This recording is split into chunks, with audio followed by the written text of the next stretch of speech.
I was sitting in the lobby of a hostel in Florence when I overheard an American tourist said, "I was in Shanghai last year. It was beautiful, but it was such a pain that nothing was in English. They should really fix that." The guy next to him replied with an accent, "Yeah, when I was in Florida, there wasn't any Chinese. They should really fix that too." I fought the urge to stand up and yell, "Damn, roast of the year." And the more I thought about that conversation, the more I realized how deeply ingrained this English-centric mindset is around the world. Throughout my backpacking journeys across Asia, Europe, and the Middle East, I've had countless conversations on how we're thinking that English should be the dominant language for global communication. Across cultures and borders, people are frustrated with this English-centric system. And a lot of people feel excluded, overlooked, and marginalized for not having English as their first language or for not speaking English. And this isn't just about traveling or daily life. It's embedded in the system that we use every day, artificial intelligence. In the age of AI, this kind of English centricity has taken on a new and much larger dimension. AI uses massive data sets, including pictures, text messages, and social media to train its model in order to identify patterns and make predictive outcomes. And most of these data sets are in English. According to a study, 59% of websites are in English currently. And that includes everything in the world, all the languages. And a lot of large language models, for instance, like GPT-3, are trained 90% on English data. This lack of multilingual content will reduce in poor performances when AI encounters other languages, non-English languages. And the past summer, I worked as a product manager intern at Microsoft's responsible AI team. Specifically, I worked on a multilingual AI product, and my job was to help reduce biases that comes with this system. Along with my other experiences in data science and AI research, I found a couple of issues that AI has when dealing with non-English content. First, AI usually uses English as an intermediary when encountering lower resource languages that it doesn't understand. What do I mean by that? Well, imagine when you first start learning a language.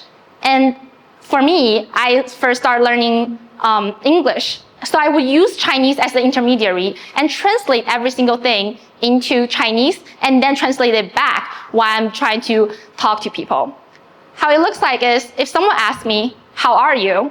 I will first translate that into Chinese, 你怎么样? And then think of a Chinese response, which in this case, I'm saying, "I'm fine, 我很好." And then I would translate that directly into English, which came out to be, "I'm barely okay," the direct opposite of what I wanted to mean. AI, like me before, usually use this kind of intermediary process, but this time in English.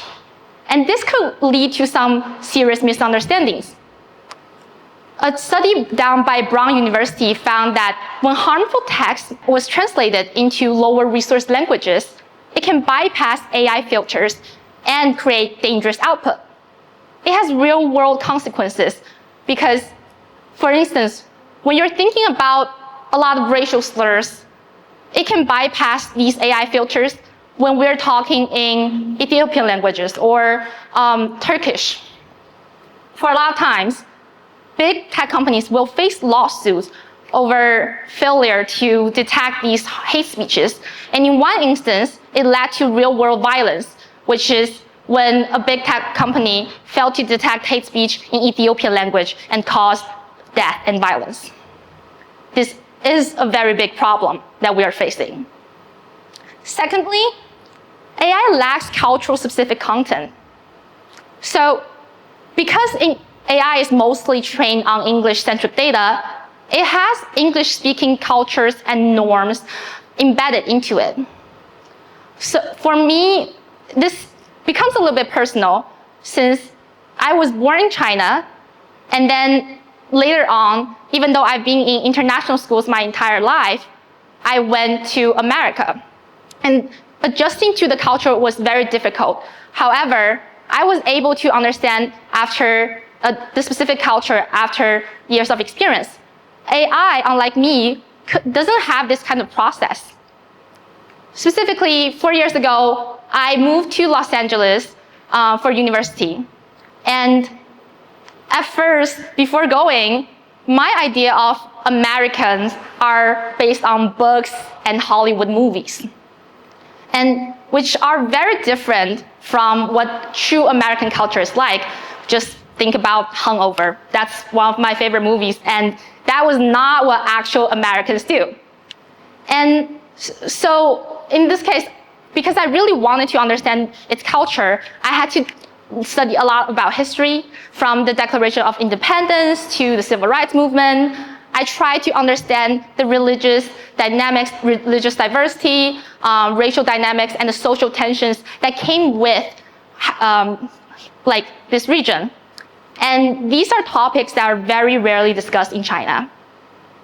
So I also had to learn the culture from daily conversations and interactions with people.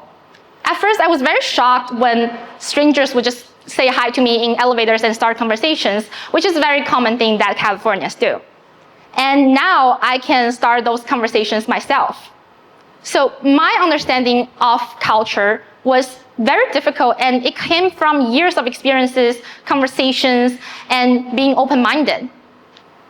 I was able to learn not from textbooks and data alone, but from real-world experiences.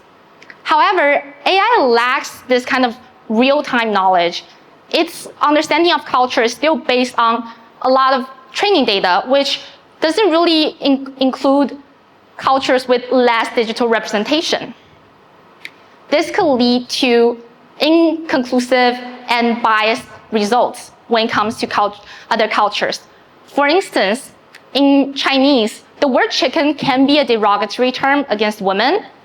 However, when I put this association in a lot of AI chatbots that was developed, it failed to flag it as a harmful term, which means that we are now allowing very dangerous terms to go through because AI doesn't understand this cultural context. And that could further marginalize certain communities. Other than translation problems and also the lack of cultural specific content, AI also amplifies biases that already exist within our society. Since AI is trained on previous data, it also recognizes previous biases and previous stereotypes and use that to identify patterns and create output. This can be very problematic because when it looks at discrimination cases, when it looks at racial slurs, it perpetuates this kind of stereotypes and further create marginalization. And for me, this is very personal because I moved from China, where I'm part of majority, to America, where I start understanding the struggles of being a minority. Many of my friends are first or second generation immigrants. And for them, they often feel shame for speaking their native tongue, or their parents being apprehended for having an accent. They've told me painful stories, and sometimes I relate to that. I've also encountered such biases myself, because I do still have somewhat of a Chinese accent. These prejudices that unfold both in real life and online made me realize how deep this issue is and the risk of having AI magnifying that. So there you have it. 3 issues that AI has when dealing with non-English content. But what can we do about it? Well, developers must collaborate worldwide to ensure that underrepresented communities and cultures are included during their programming. Tech companies should be held accountable for biased AI systems just as they are for data breaches and service outages. government should collaborate and create policies and regulations that can eventually help us with AI development to be more globally inclusive. But this isn't just about the government, tech companies, or developers. It's about all of us. We need to start seeing the value of international education and cross-cultural communication.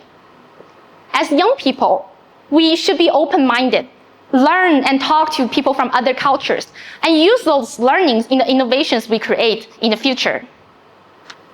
And I believe that the future of education and innovation lies within multilingualism and cross-cultural experiences.